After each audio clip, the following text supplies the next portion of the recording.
So the under-18s, that's the age of distraction, parties, friends, you know, all the bad things happen sometimes. And sometimes their energy is difficult to channel appropriately. But this is where, for me, it comes back to your values that hopefully you've established earlier, or that they've come from an environment that's had a good culture. If not, you have to build a culture in this group as well. Again, it's an important thing at this. They want to be in it together. They're all mates on the same page. Okay, male or female, it's how they work together that's going to make the difference. And it's how they're going to work together by having all those little skills, having a good skill background, good activity, good team camaraderie, and a good understanding of what they're trying to do, which comes through the decision making and whatnot. So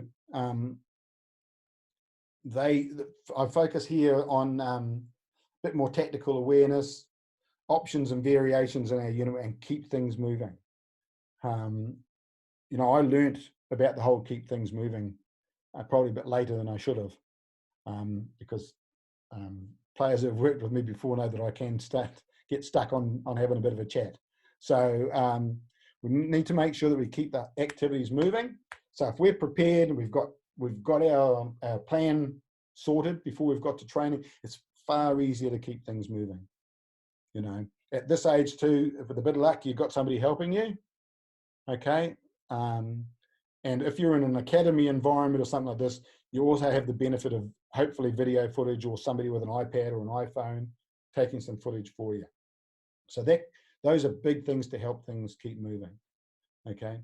I haven't talked too much about it. I should have, maybe in the last thing is understanding our language as well. I don't mean cursing or swearing.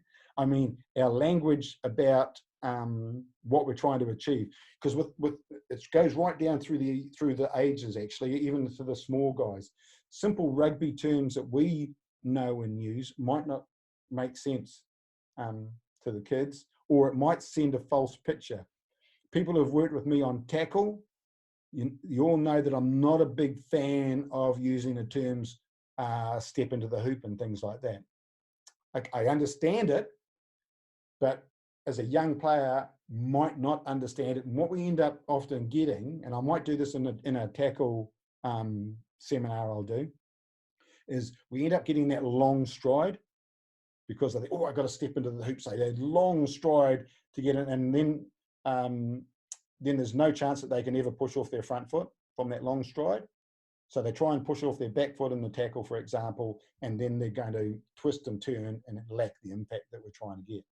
So as soon as they get that long stride in, trying to get that foot in the hoop can actually paint a bad picture to our kids. So so maybe look at other ways of doing that. People who've worked with me know what I'm talking about when I'm talking about my hands up and T-Rexes and things like that. So, and again, if I do that tackle activity, I'll explain that in greater depth because it's a bit of a subject in its own. The little chart for this looks quite a lot different.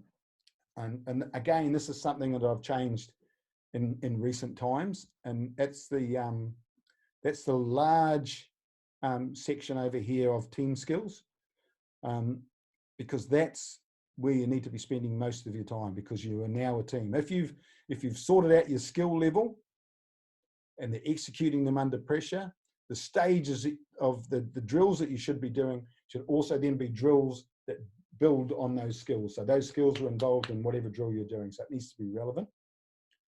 And I'd still have some game side of things, making sure that we're playing those games and keeping them working in that randomized environment so they can understand whatever skill they call on, whether it be a footwork skill or a catch pass skill or an evasive skill of any way, that they understand how it works in a randomized environment, which is what they're going to get in the game.